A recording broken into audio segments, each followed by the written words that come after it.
It depends on what units you throw into that. Oh, sorry.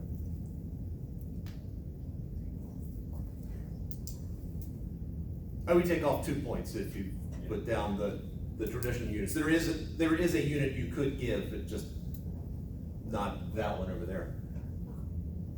So 1. Here's a 10. What was the second thing you just said? 10. You went the wrong way. 0.1. Yeah. Okay. In what units? 0.1. Kilogram. KGM over S. Okay, kilogram meters per second. All right. So it would be 0.1. It's the mass times the velocity. What did he just do? Besides give us an answer. He times the mass and the Velocity? velocity. Yes, he did that, I assume. 5 times 0.02 should be 0.1. He did something else. Because he is mighty. Oh, made it positive. Down is positive. Yeah, he established down as positive. All right. So I know that my total momentum has to be 0. The mass, the momentum of, at that point right there, the momentum of this mass was 0.1 kilogram meters per second, plus the momentum of the Earth.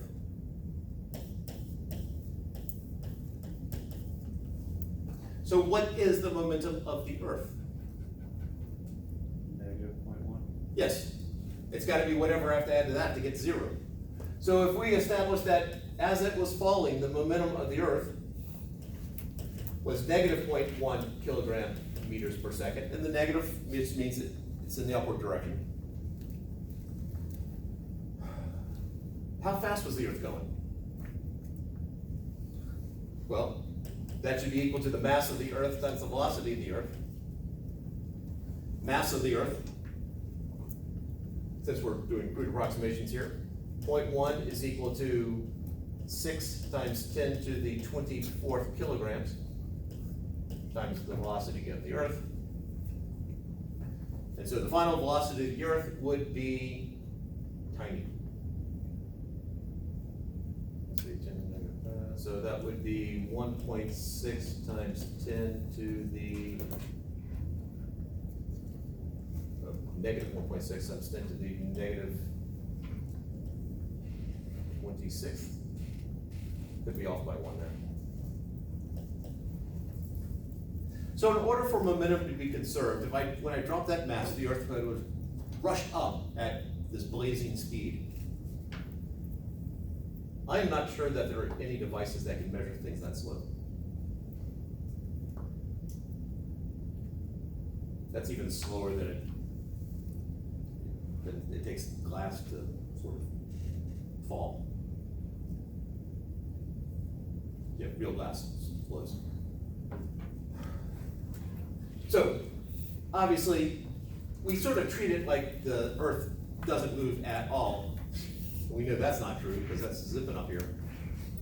But, oh, by the way, did you work at this? Did I explain it right? Oh, I thought somebody did the calculation. Oh, sorry. That's right, okay. So what, in this case right here, momentum is conserved because I took the Earth into account. If I just looked at the mass itself and it fell, momentum was not conserved in just the mass. So this gets into, I guess, what we'll end with today. It is vocab word, open system versus closed system.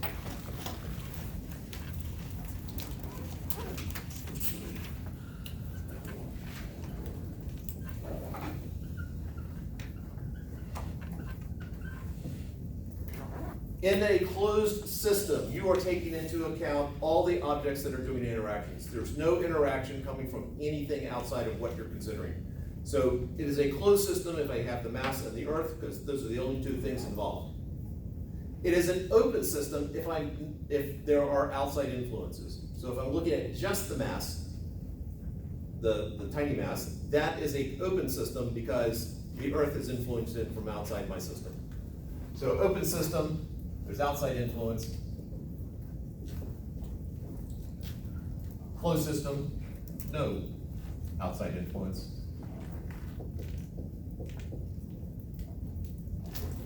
And momentum is conserved here. In an open system, that's when there's gonna be impulse. So anyway, on that note, I think, go